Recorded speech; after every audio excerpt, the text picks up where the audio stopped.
February 2022, and Putin's war on Ukraine shatters the landscape. As millions of refugees flee their country, there are painful goodbyes at the border.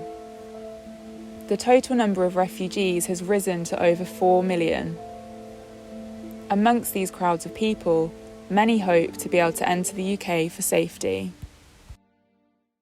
In the UK, a different type of crowd.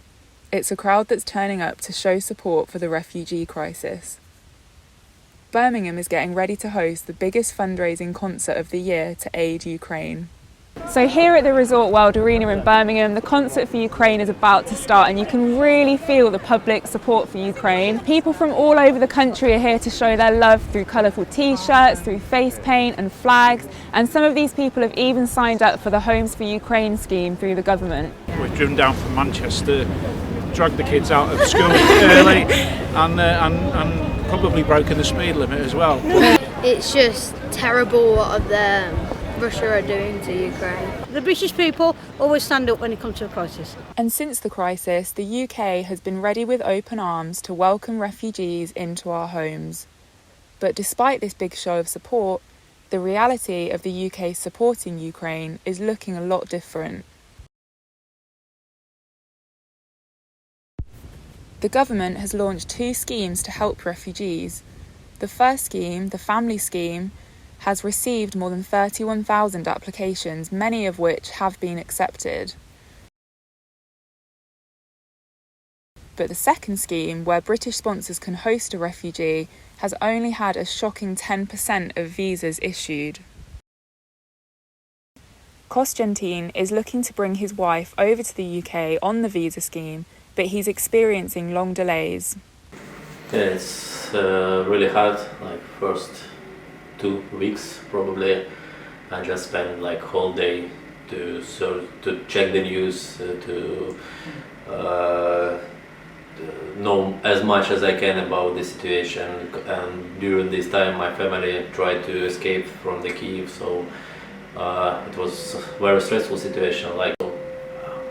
Already almost a month, I don't know how are they and where are they alive. I hope they are alive.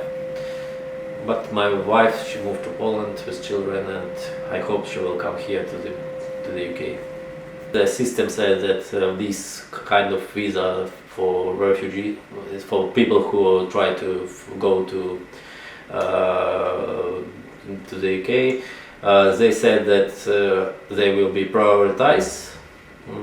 2 weeks passed, don't know results. So we hope that it could be faster. So despite the UK's big promises to help the refugees, a complex visa system and long waits at the border means that these homes waiting to rehome them for now remain empty.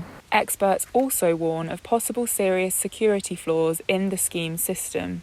Ireland has taken 200,000 people, and the UK has granted, not allowed in, but granted 2,700 visas under their human traffickers charter, Homes for Ukraine. You tell me, are the government doing enough? The government has not assessed 9 out of 10 of the expressions of goodwill given by members of the public. That basically means they are harvesting the data of the public. And Priti Patel called people who want to help refugees do-gooders. Well, her government department now has access to the data and the personal details of every single person that has asked to take in somebody from a refugee background. That is deeply concerning to us, and I would not be putting my name on a list like that. This is the biggest refugee crisis of the century in the European continent. And people need to understand that it's not going to end tomorrow. Well, Ukraine has 42 million people. Where are these people going to go? The UK's big promise to help Ukrainians through the schemes doesn't seem very hopeful, but for a star-studded lineup, the show must go on. But when the lights come up and the gig is over, will the UK follow through with its commitment and start waving visas instead of flags?